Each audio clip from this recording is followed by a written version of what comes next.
Thank God. This incredible HFY masterpiece found you today. Witness the legend starting now. She only wanted to eat her lunch in peace, but the moment he threatened her little brother, the human became something the whole Academy feared.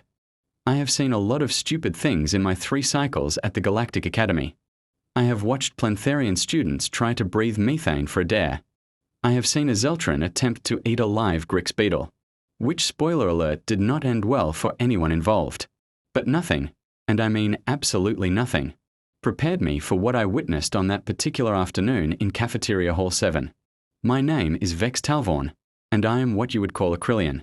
We are the accountants of the galaxy, the record keepers, the ones who watch and document.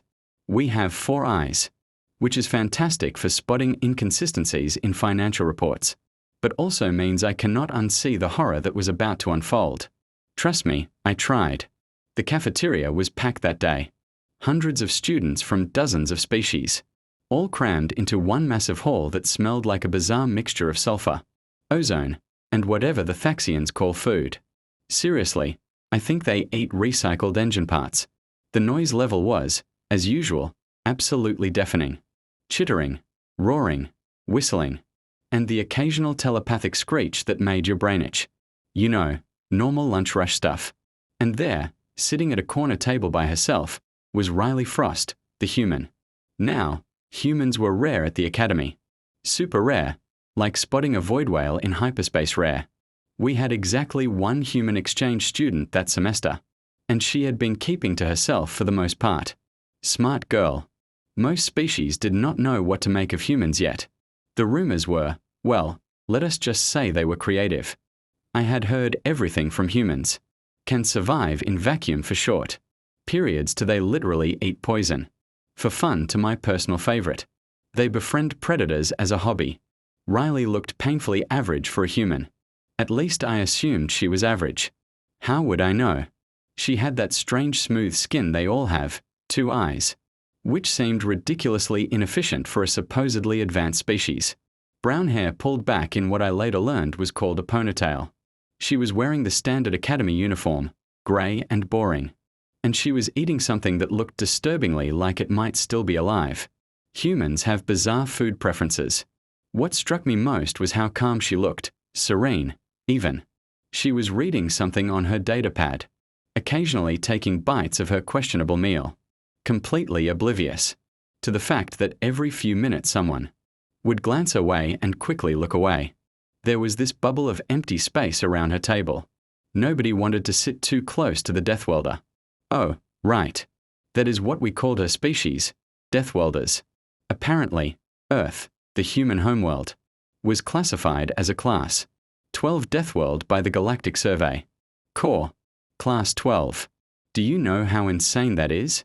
Most civilized species come from Class 2 or 3 worlds. Comfortable places, mild weather, reasonable gravity, predators that have the decency to be afraid of technology. Earth was a nightmare planet where everything, and I do mean everything, was actively trying to kill you. The gravity alone would crush most species. The atmosphere had way too much oxygen. Do not even get me started on the wildlife, but I am getting ahead of myself. So, there was Riley sitting alone, radiating this weird peaceful energy. When I noticed him, Krasnok. Oh, ancestors preserve me, Krasnok. Krasnok was a Gorvath, which meant he was basically a walking nightmare made of muscle, bone plates, and terrible life choices. Gorvaths were warrior species, big, aggressive, and dumb as a box of rocks. No offense to any Gorvaths reading this. Actually, yes, full offense. Krasnok was particularly awful. He stood about 8 foot tall, had arms thicker than my torso, and a face that looked like someone had tried to sculpt a person but gave up halfway. Threw and just added teeth instead. Lots of teeth. He was also the Academy's resident bully, which everyone knew but nobody did anything about because, well, have you seen a Gorvath? They are terrifying. Krasnok had made it his personal mission to make life miserable for anyone he deemed weak, and apparently today he had decided that Riley qualified. I watched, all 4 of my eyes widening in horror, as Krasnok lumbered over to Riley's table. His 3 friends, equally stupid but slightly smaller Gorvaths, followed behind him like the loyal idiots they were. The cafeteria noise dipped slightly. People were noticing. This was about to get ugly. Krasnok stopped right in front of Riley's table, casting a shadow over her meal. His breathing sounded like a malfunctioning air recycler. Loud, wheezy, threatening. Riley did not look up. "Hey, pink skin," Krasnok growled, his voice like gravel being crushed in a trash compactor. "You are sitting at my table." It was not his table. Everyone knew it was not his table. The cafeteria had open seating, but that was not the point, and we all knew it. Riley still did not look up. She took another bite of her food, chewed slowly, and turned the page on her datapad. The calm on her face did not waver even slightly. "Oh, no," I thought. "Oh, no, no, no. This is bad. This is really bad." Krasnok's face plates flushed a darker shade of purple, which in Gorvath body language meant he was getting angry. He slammed one massive fist down on the table, making Riley's tray jump. Her drink, some kind of dark caffeinated human beverage, sloshed but did not spill. "I said," Krasnok repeated, leaning down so his face was closer to hers, "you are at my table. Human. Move." And finally, Riley looked up. Her expression had not changed. Still calm, still serene. Her eyes, those weird two eyes that humans had, met Krasnok 6 with absolutely zero fear. None. Not even a flicker. She blinked once, slowly, and then spoke in a voice so level it actually made my scales itch. "No, thank you," she said politely. "I am quite comfortable here." The cafeteria went silent. Krasnok stared at her. His friends stared at her. I stared at her. Everyone within earshot was staring because that little human had just told the biggest, meanest bully in the academy to essentially shove off. This was the moment. This was the moment where I should have gotten up, walked away, and pretended I had never seen any of this. But I could not. Call it morbid curiosity, call it my historian instincts, call it sheer stupidity. I stayed in my seat, all four eyes locked on that table, and watched as everything went horribly, horribly wrong. Krasnok's face went through about 17 different shades of purple in the span of 3 seconds. It was actually impressive from a biological standpoint. Less impressive was the vein that started throbbing on his forehead, which looked like it might actually explode. I was genuinely concerned about splash damage. "What did you just say to me?" He hissed, leaning even closer. His breath, which smelled like rotting Thaxian moss, washed over Riley's table. I saw a few students 3 tables over actually gag. Riley, and I cannot stress this enough, did not even flinch. She just sat there, her fork still in her hand, looking at Krasnok like he was a mildly interesting insect specimen. Not even a threatening insect, just, something that existed. "I said no, thank you," she repeated, her tone still perfectly polite. "I am eating my lunch. You can find another table. The cafeteria has plenty of open seating." Now, here is the thing about humans that I had been hearing in rumors. Supposedly, they came from a planet so dangerous that they developed this bizarre trait called stubbornness. Not the normal kind of stubbornness where you maybe argue about something for a few minutes and then give up. No, human stubbornness was pathological. They would literally rather die than back down from something they believed was right. Their entire history was apparently just one long list of humans refusing to quit even when quitting was clearly the smart option. I was starting to think those rumors might have some truth to them. Krasnok straightened up, and his 3 friends spread out slightly, forming a semicircle around Riley's table. Classic intimidation tactics. I had seen Krasnok do this before. Usually, at this point, whoever he was targeting would apologize, move, and spend the rest of the semester avoiding eye contact. It was a tried and true formula. "You think you are tough, human?" Krasnok laughed. It sounded like rocks being tumbled in a metal drum. "You think because you come from some backwater Deathworld that you are special? Let me tell you something, pink skin. I have broken beings twice. Your size for less disrespect than you just showed me." Riley took a sip of her dark beverage, still calm, still completely unruffled. "That sounds like a you problem," she said simply. Oh, ancestors. Oh, no. I actually felt my respiratory sacs constrict. Did she did. She absolutely just dismissed him in front of everyone. The crowd was growing now. Students were abandoning their meals, forming a ring around the confrontation. I saw Plantharians, Zeltrans, even a few brave Thaxians inching closer. Everyone wanted to see what would happen. Nobody wanted to intervene. That was the thing about Krasnok. He had a reputation, and that reputation kept people scared. I remembered, suddenly, a lecture from 3 weeks ago. Professor Thalama, our xenobiology instructor, had been discussing human physiology. It was supposed to be an educational session since we had a human student now. The whole thing had been absolutely terrifying. Humans, Professor Thalama had said in his whispery voice, are persistence hunters. Do you know what that means? It means they chase prey until the prey literally dies from exhaustion.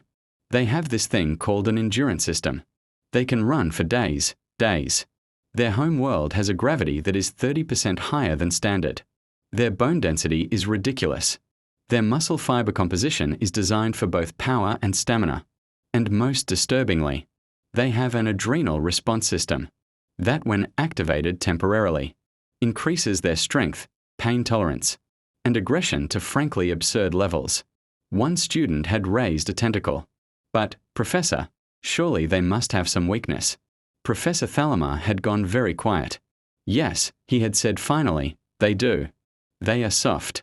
No natural armor, no venom, no claws. But here is the thing. They know they are soft, so they learn to make weapons. And they learn to fight dirty. And they learn to never, ever give up.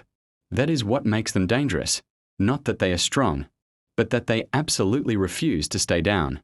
Standing there, watching Riley calmly finish a drink while Krasnok loomed over her, I realized Professor Thalama had been absolutely right. Krasnok grabbed the edge of Riley's table and flipped it. The entire table. Just picked it up and threw it aside like it weighed nothing. Riley's food went flying.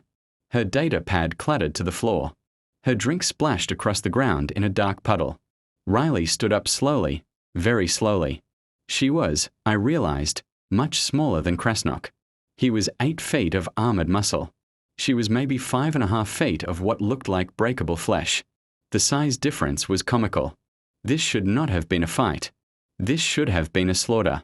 So, why was every single one of my instincts screaming at me to run? That was rude, Riley said quietly, looking down at her spilled lunch. I was enjoying that. Oh, you want to do something about it, human? Krasnok growled, stepping forward. His friends were grinning now, their teeth flashing. They thought this was funny. They thought they were about to watch their boss humiliate some weak little Deathworlder. The crowd pressed closer. Someone was recording this. I realized, multiple someones. This was going to be all over the Academy network within the hour. The question was, what exactly would they be recording? Riley brushed off her uniform, still not looking directly at Krasnok. I want you to apologize, she said simply, and then I want you to leave me alone. That is what I want. Krasnok laughed again. His friends joined in. The sound echoed through the now silent cafeteria. Or what? He challenged, puffing out his chest plates. What are you going to do about it? Pink skin. You going to cry? You going to run to the administrators? You think anyone here is going to help you? He had a point. Nobody was moving to help. Everyone was just watching, waiting. I felt ashamed, suddenly, for not doing anything. But what could I do? I was a Krellian. We were accountants, not fighters. I would get myself killed. Riley finally looked up at Krasnok again. Her eyes had changed somehow. They were still calm, but there was something else there now. Something cold. Something that made my blood feel like it had turned to ice. I am going to give you one chance, she said, her voice dropping lower. Walk away, right now. Apologize, turn around, and walk away. This does not have to go any further. It was a warning. A genuine, honest warning. Anyone with half a brain could hear it in her voice. This was her giving him an out. This was her being merciful. Krasnok did not have half a brain. I am not going anywhere, human, he snarled. And then he made his first big mistake. He poked her in the chest with one massive finger, hard enough that she took a step back. Except maybe to watch you crawl out of this cafeteria after I am done with you. The crowd collectively held its breath. This had crossed a line. He had put his hands on her. In most civilized stations, that alone would be grounds for security intervention. But security was nowhere to be seen. We were on our own. Riley looked down at where he had poked her, then back up at his face. And for the first time since this whole thing started, she smiled. It was not a nice smile. Okay, then, she said softly, your choice. That was when I knew. That was the exact moment I knew someone was about to die. Krasnok was on a roll now. He thought he was winning. You could see it in the way he stood, chest puffed out, arms spread wide like he was performing for the crowd. In his mind, he had already won this confrontation. The human had not run away crying yet, but she would. They always did. You know what? He said, his voice dripping with mockery. I did some research on you, Riley Frost. Yeah, I know your name. I know you have a little brother back on your pathetic mudball planet. What is his name? Tommy. Timmy? Riley's expression did not change, but I saw it. I saw the shift. It was tiny, microscopic really, but all four of my eyes caught it. Her jaw tightened, just a fraction. Her shoulders, which had been relaxed, went absolutely rigid. Her hands, which had been hanging loosely at her sides, slowly curled into fists. His name is Tyler, she said, and her voice had gone flat. Completely flat. All the politeness, all the measured calm was gone. What was left was something that made my survival instinct scream. And you are going to stop talking now. But Krasnok was an idiot. A big, stupid, armored idiot who did not know when to shut his feeding orifice. Tyler, right? He continued, grinning wider. Cute kid. Saw his picture in your file. You know, maybe when I am done with you, I should take a trip to Earth. Visit little Tyler. Show him what happens when his big sister does not know her place in the galaxy. I bet he would cry real pretty, just like you are about to.